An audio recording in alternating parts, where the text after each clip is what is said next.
Hey guys, Tin Man here. You know what? Part of Bigfoot's survival, where you guys have to take it. Remember, I take some of this stuff into different levels, and I'm not putting you out of my category, okay? So I'm comparing myself to maybe average kind of ways of looking into this. So right here, what we see is a big incline, or if you look at a decline, and the water comes down here. It declines to come down with the system downhill. This is all going downhill. So that road out there is, I don't know, let's say about 30 feet lower than the road right here. And then that continues up. So you can see how the gravity of the water would be flowing down here. Now this is where something has fully new I get to come across, and I get to analyze it my way, and you get to listen to it, and you get to share it. Like, try to get people thinking. Like, I don't understand why my numbers are not increasing more than 70 views a day in the first days on some interesting, real down-to-earth topics like this. Real down-to-earth. Look where you're looking. So we can see those marks. I talk a lot about marks and stuff like that, so you go into looking at the marks if you want to. But what I'm really getting at it with this one is look at how burrowed up it is. It's a burrow on top of a tree that was maybe cut down. Again over here, maybe cut down.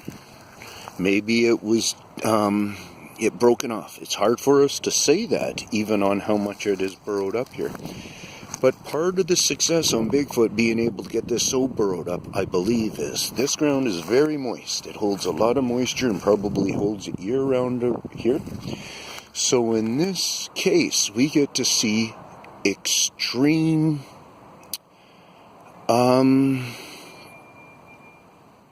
results. Like I'm telling you, I've been watching this technique for a long time now, a couple of years almost. And here is the first time I've come across where they've actually capped them. Remember I talk about the capping on the branch ones? This was probably one right here. Well, maybe not. Kind of resembled because it was a bit round there, but not really saying for sure. But if we look at some of this design in it, that's why I thought that. And then here another cap, but on a whole tree stub.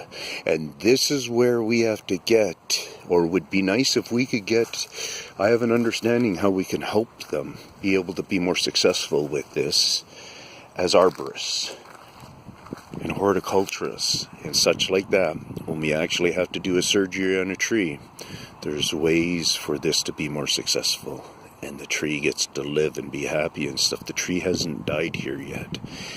And, you know, it's probably doing feeding because it's got a root system somewhat to itself too, and it probably passes it on or something. I'm not too sure, but, you know, it's kind of neat when it gets to survive. Peace out. You know me, I can keep going and keep going. Get a few pictures here again.